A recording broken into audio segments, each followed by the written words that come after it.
No final dos anos 90, um grupo de péssimos atores foram contratados para atuar em Resident Evil, que seria um dos nomes mais importantes do survival horror, um gênero que busca criar um ambiente de sobrevivência repleto de mistérios e de terror. E a lore inicial de Resident Evil é bem simples. Um grupo de agentes especiais são enviados para uma floresta, onde tinham alguns cadáveres sendo encontrados com sinais de canibalismo. Nessa floresta, os agentes são perseguidos por uns cachorros e eles dão de cara com uma mansão. E a partir daí você vai entendendo o que está acontecendo. Essa foi a história que dominou o mundo dos jogos, assim gerando várias cópias mal feitas. Tiveram tantas cópias de Resident Evil que dava para lotar facilmente um memory card de 64 MB, que seria basicamente um memory card de Playboy na época. E o que pasmem, pra você aí que não sabe, 64 MB era muita coisa. Mas não me entenda mal, o survival horror não pode ser resumido somente a umas cópias mal feitas. Nos anos seguintes ainda surgiram muitos jogos ótimos do tema. Silent Hill sendo o maior exemplo deles. Silent Hill não tinha o interesse de criar uma infecção ou algo assim. Eles partiram para um terror psicológico, onde essa bendita neblina mexia tanto com a tua cabeça que é difícil explicar em palavras a sensação de medo que esse jogo cria. Você não sabe o que vai sair daquela porra daquela neblina. É simplesmente impossível saber. Ainda mais se tu tá jogando pela primeira vez, cara. É um negócio que é muito impactante. Óbvio, os gráficos ficaram horrorosos ao longo do tempo, mas a sensação do jogo ainda é muito real. Mas entre 2000 e 2010 houve uma nova tendência. Os jogos de ação eram a nova moda.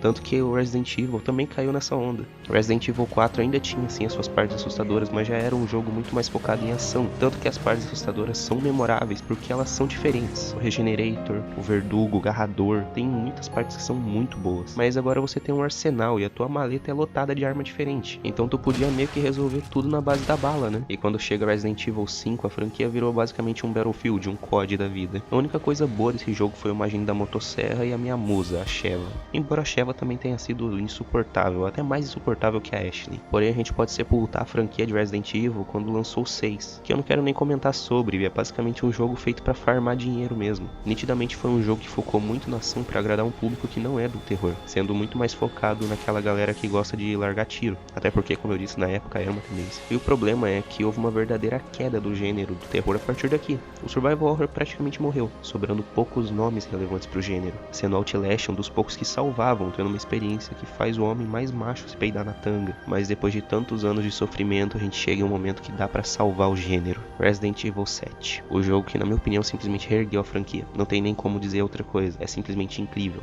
A trilha sonora é ótima, te deixa com uma tensão do cacete durante toda a gameplay. Os personagens são extremamente carismáticos, o próprio protagonista é interessante, ele tem aquela questão de ser meio misteriosão, sabe? É muito bom, sendo simplesmente o melhor jogo da franquia. Eu também poderia citar os remakes, como por exemplo o Resident Evil Remake, o primeiro deles, que acabou importando todas as limitações do console da época. Eles muito bem poderiam fazer novos cenários, criar uma campanha linear pros personagens, não deixar tudo tão em branco, sabe? Você deixar um final tão aberto, onde ou um personagem some ou o outro fica perdido, sei lá, deixar um final nítido, sabe, alguma coisa bem delimitada. É até bom pra franquia, pra conseguir criar uma história muito mais complexa. É uma franquia que já tem mais de 20 anos. É de se esperar que tenha uma história boa. Depois vem o Resident Evil 8, que deu uma escapada, sendo sim um jogo um pouco mais voltado à ação, porém ainda sendo bem tenso e assustador. Tanto que se for ver friamente, ele até tenta transmitir um pouco da sensação do Resident Evil 4. Uma vila perdida na Europa, um ambiente que tenta ter ali uns personagens um pouco mais voltados como uma espécie de lords ou alguma coisa assim, como se fosse até o Sadler. Foi algo bem interessante, usando uma ideia que, digamos assim, já existia, mas ao mesmo tempo fazendo com que ela melhorasse. E com a chegada do Resident Evil 4 Remake, todo mundo ficou bem animado, pô, é o maior título da franquia. Eu acredito que todo mundo que teve um Play 2 chegou a jogar ele pelo menos uma vez, e numa boa, tá muito bem feito. A vila ficou muito mais interessante, os personagens parecem mais congruentes, eles parecem conversar entre si. A Ashley não tá mais insuportável, o Leon e a Ashley agora têm uma relação muito mais interessante,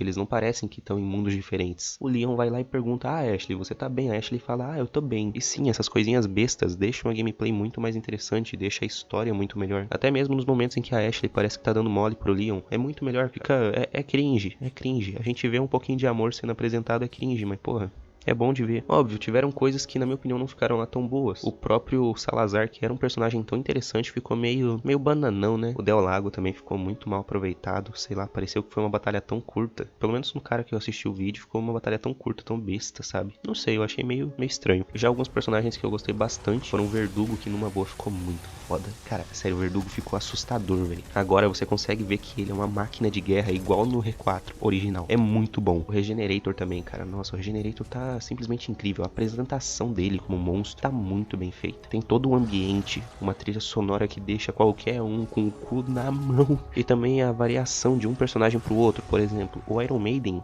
no R4 original, só tinha uma textura. Pelo menos eu acho que tinha, eu posso estar falando bosta, mas eu acho que sim. E agora tem dois Iron Maiden diferentes, uma variação que é pequena. Sim, é bem besta, sabe? É só um personagem um pouquinho mais escuro do que o outro. Mas sim, faz muita diferença. Entre outros personagens que ficaram muito interessantes também. Infelizmente tiraram o 3, ele fez bastante falta na minha opinião, mas tá bom, né? Infelizmente não tem como ter tudo. E eu não tô aqui pra falar que as alterações foram boas ou ruins, mas digo que independentemente disso, o jogo tá muito bom, tendo uma pegada muito mais de terror do que do original.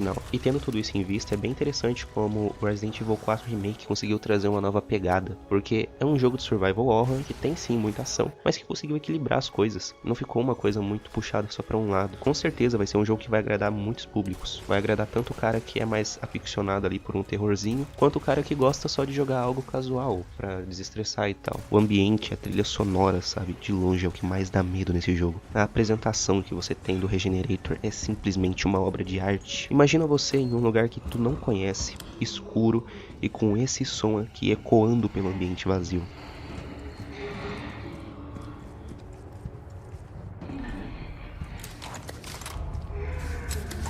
Irmão, isso aqui é uma obra de arte. Outros fatores, como a gameplay e a história, também são importantíssimos. São eles que criam a atenção do jogador. Enquanto a trilha sonora faz com que o jogo tome a vida, realmente traga novas emoções, a gameplay tem a capacidade de gerar uma ansiedade filha da puta e fazer com que o player não se sinta no controle da situação. Porque é uma das coisas que mais dá medo é você não sentir que você tem o controle daquilo que tá acontecendo. Imagina, no R4 original, se você tem todas as armas, se você tem um bom equipamento, você vai sem medo. Você não tem medo de nada, porque você sabe que tudo pode ser resolvido na base do tiro. Aqui, por outro lado, os personagens são um pouco mais fortes, eles parecem ser mais vivos. Todos os inimigos, eles são um pouco mais inteligentes. Então isso faz com que você tenha, assim, um pouco mais de receio de enfrentar eles. Já a história consegue criar um clima propenso pro jogador se envolver com tudo aquilo que cerca ele. E dessa forma fazendo com que você fique a porra do tempo todo na pontinha da cadeira, com o cu na mão. E esse é o objetivo de um jogo de terror. É fazer você ficar tenso. Às vezes não é nem pelo fator de susto, cara. Porque se você quer só tomar um susto, é só você jogar FNAF, tá ligado? Jogar Five Nights at Freddy's. Você com certeza vai tomar muito susto. Mas isso não significa que é um terror bom. Não é legal você chegar lá e só tomar um monstro na tua cara. É importante ter toda uma construção para que aquilo seja apresentado e realmente te cause medo, sabe? Porque muitas vezes aquilo que vai causar o medo não é simplesmente um sustinho, mas sim toda uma ansiedade que é criada antes, todo aquele clima, sabe? Você acha que, por exemplo, Silent Hill ia ser um jogo assustador se não tivesse a neblina? Pois é.